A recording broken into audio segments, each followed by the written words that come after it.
es Maite Pagazaurtundúa. ¿Qué tal? Buenas noches, Maite. ¿Cómo estás? Buenas noches. Y siempre es una buena ocasión para saludar a Maite Pagazaurtundúa, pero además hoy tenemos una muy buena excusa, y es que mañana se presenta un documental.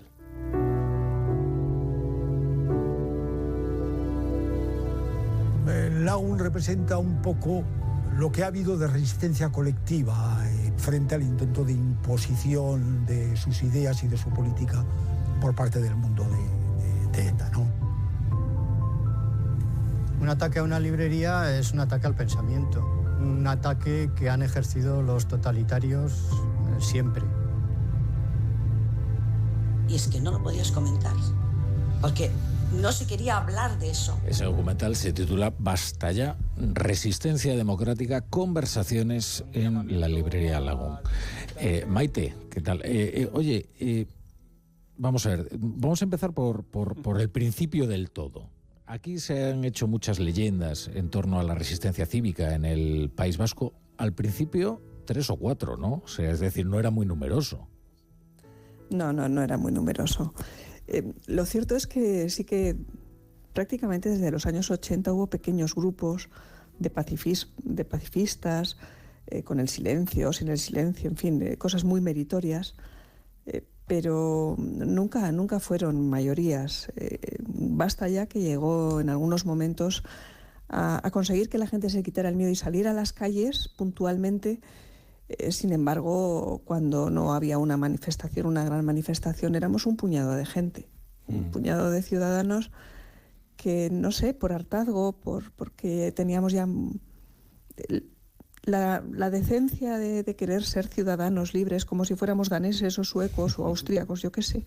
Llegó un momento en que nos pudo más que el miedo y sobre todo que el horror de lo que veíamos que pasaba a nuestro alrededor y sobre todo de lo que pasaba en los pueblos más pequeños. Y pensamos que no les podíamos dejar solos, nosotros, los de San Sebastián, que es de donde surgió Basta ya, es muy especialmente en la librería Lagun. Claro. ¿Cómo ayudó la librería a que se gestara Basta ya? Pues lo hemos ido descubriendo al hacer el documental. No sabemos por qué, por una especie de instinto. Pensamos, ¿por qué no grabamos en Lagun? Además, empezamos las grabaciones durante la pandemia, así que fue un sitio, una vez más, muy especial. Y es que es también protagonista la propia librería, porque allí, alrededor de esos libros, alrededor del trabajo de Ignacio, de Teresa, de todas las personas que colaboraban en Lagun, gente que no nos conocíamos, le íbamos contando al librero que no podíamos aguantar más.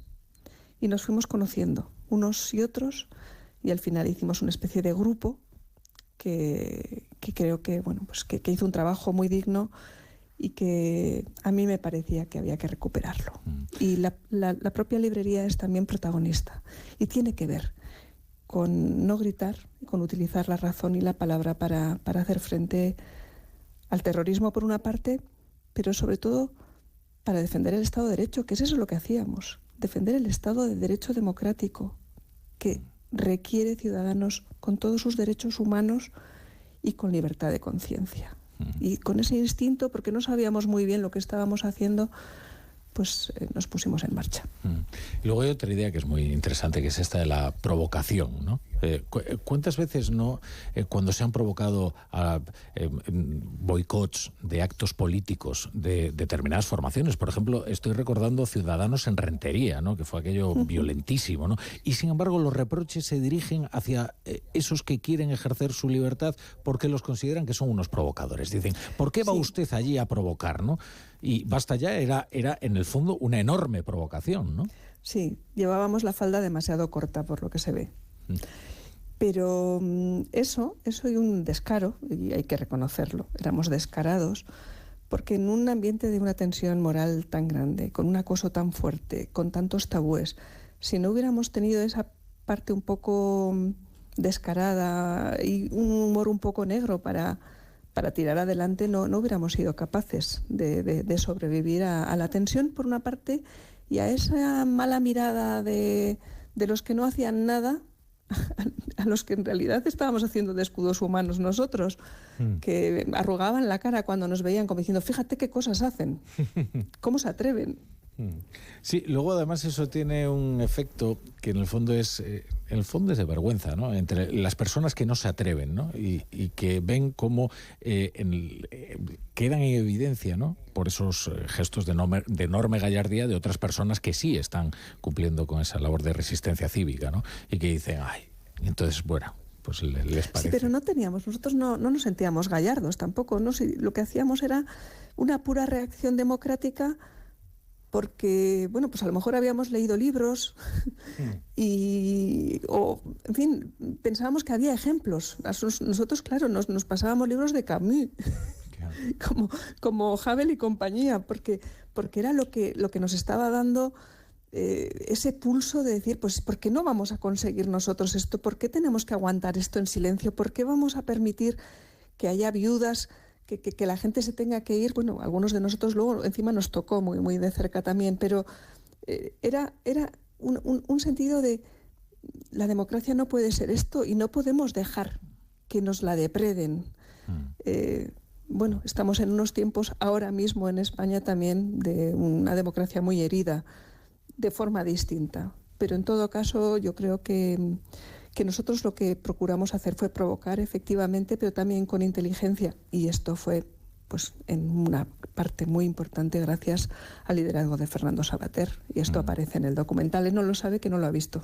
¿No lo ha visto todavía? No lo ha visto. Lo verá mañana. El otro día nos contaba aquí en Onda Cero, nos lo contaba el Día de Reyes, que él va de vez en cuando a la librería porque, claro, está en liquidación en realidad. Dice, ya me voy llevando libros y tal, ¿no? Dice que claro, que el paisaje pues es un poco triste, ¿no? Sí lo es. De hecho, nosotros empezamos a grabar durante la pandemia, como digo, y cuando tuvimos la noticia de que se iba a cerrar la librería, dijimos, tenemos que terminar el documental, tenemos que grabar a más personas que fueron determinantes para poder contar esta historia, porque es una historia valiosa y porque nosotros pensábamos, cuando empezamos a hacer el documental, que en todo caso las historias que tienen un valor, y esta está llena de verdad y de gente que hizo cosas decentes, puede servir a otros y a otras generaciones para dar ideas que se tienen que interpretar distinto, porque los contextos políticos son distintos, pero que en todo caso el trabajo por conservar una democracia de calidad ya vemos desgraciadamente que no es una cosa que pasa una vez 100 años, que es algo que permanentemente hay que estar muy atentos y lamentablemente yo lo veo desde Europa, pues lo estamos viendo en Eslovaquia, lo estamos viendo en Bulgaria, en fin, lo estamos viendo en Hungría, lo estamos viendo en Polonia. O sea, son tantos los lugares en los que las personas que están en el poder y los ejecutivos piensan que pueden pasar por encima de todo, por unos motivos o por otros. En nuestro caso ha sido por el identitarismo y por otras cuestiones, pero hay que estar muy, muy perseverante en la pelea por tener la democracia limpia. Y nos parecía que estaba bien hacerlo. Y, por supuesto, tuvimos esa sensación de que Lagun era el sitio donde había que hacer esa grabación. Luego hay otros elementos de los que hemos podido tomar parte para hacer el documental. Es un trabajo de autor, es un trabajo de una persona que ha querido hacerlo. Es su primer documental, está hecho con un extraordinario gusto.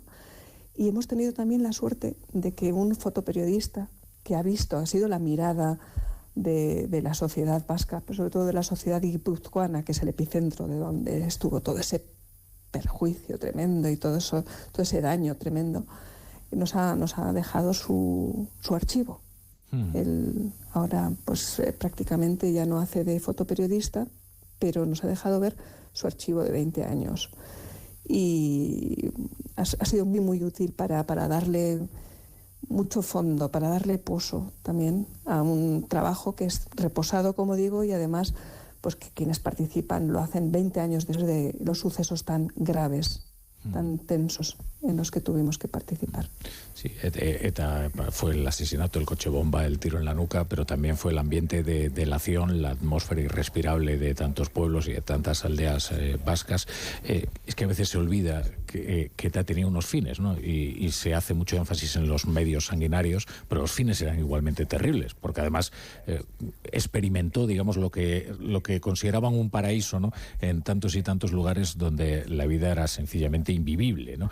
¿A ti qué te parece que tan rápido se haya olvidado todo esto y se haya homologado una fuerza como Bildu y la veamos además apoyada por el PSOE, nada menos que en Pamplona, que tiene una fuerza simbólica para los abertzales indudable?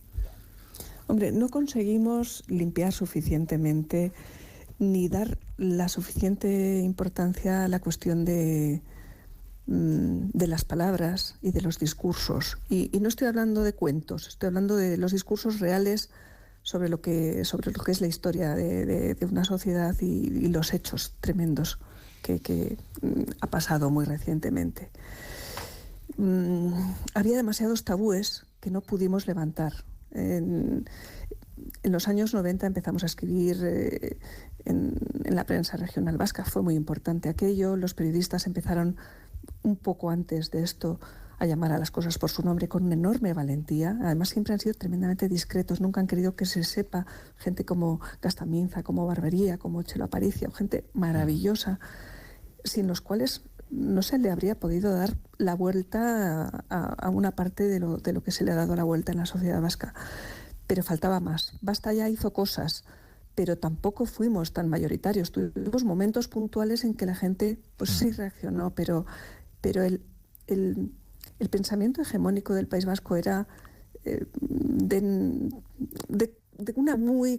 una conllevanza un poco tóxica y una reconciliación que se lleva a cabo sin reconocimiento del delito y del daño de verdad, pues genera una situación que queda tóxica, unas heridas mal cerradas y además una estrategia de reescribir la historia. Vamos a ver, fueron derrotados operativamente en el mundo de ETA, pero ellos para nada han aceptado eso como una derrota. Hay fenómenos históricos en los que los que han vencido finalmente son los derrotados desde el punto de vista operativo. Están en eso, están en esa operación y además son muy buenos estrategas. Una parte muy importante de lo que ha ocurrido en nuestro país en los últimos años, desde el año 2015 hasta ahora y sobre todo desde el 19, con los acuerdos de Llotja de Mar, en fin, tienen que ver con el mundo de ETA y con la búsqueda de reescribir ese pasado, de hacer algún día leyes en las que cuenten cómo fue lo que pasó. Eso está ahí. Esa infección purulenta está ahí. Y es porque no le hemos dado suficiente importancia desde un punto de vista colectivo español a lo que tiene que ver el destrozo que se hizo a la democracia española en el País Vasco. Bueno, las próximas elecciones autonómicas no sabemos cuándo serán todavía, pero sí que obtendrá un buen resultado Bildu. Y luego un extraordinario resultado. Sí. Y creciente además, ¿no? Porque se ve cómo consiguen llegar sobre todo a gente joven que no tiene memoria de lo ocurrido y se van a convertir en fuerza hegemónica, ¿no? Bueno, van a disputar la hegemonía al PNV y tienen una estrategia. Es que al final nosotros, quienes tenemos que representar de alguna manera socialmente unos y otros lo que significa defender la democracia española, muchas veces tenemos intereses personales o particulares o de grupo y no estamos pensando en conjunto en lo que significa la democracia, el Estado de Derecho democrático. Tenemos muchísima gente poniendo bombas, entiéndase, conceptuales por todos lados. El mundo de Batasuna, que ha hecho tanto daño, necesita ganar la historia, reescribir el pasado, porque es la manera de limpiar sus conciencias de una forma política oficial. Y ellos no han parado en ningún momento de trabajar en sus objetivos. Y eso nos diferencia. Cuando el Tribunal Constitucional hizo el cumplimiento de legalizarlos, había una serie de cláusulas de seguimiento para que ellos se mantuvieran en el estricto campo que les inducía o que les definía el Tribunal Constitucional. Nadie se ha encargado de hacer el seguimiento y poco a poco se dieron cuenta de que no pasaba nada si se saltaban las reglas, si se saltaban las líneas rojas que marcaba el Tribunal Constitucional, y cada vez han ido poniendo más chulos. Eso por una parte. Y por otra parte, su estrategia la diseñan la siguen a pies juntillas. Ahora tienen unas caras de chicos y chicas que no son precisamente como eran los de los años 80 o 90, pero los que están detrás manejando los hilos son los mismos de los años 80 y 90. Bueno, ahí tenemos a David Pla. Entonces, bueno, hay que hacer análisis. Claro. Bueno, oye, el estreno del documental va a ser en Tabacalera, en San Sebastián, el 8 de febrero, ¿verdad? Que es el aniversario del asesinato de Joseba. Sí, bueno, mañana vamos a hacer el primer estreno en Madrid, en los Cines Yelmo. Estará Fernando, estará Justi, el fotoperiodista, y el autor, Juan Vadillo, que es un hombre de una sensibilidad extraordinaria. Yo creo que ha quedado contenido, pero muy, muy emocionante.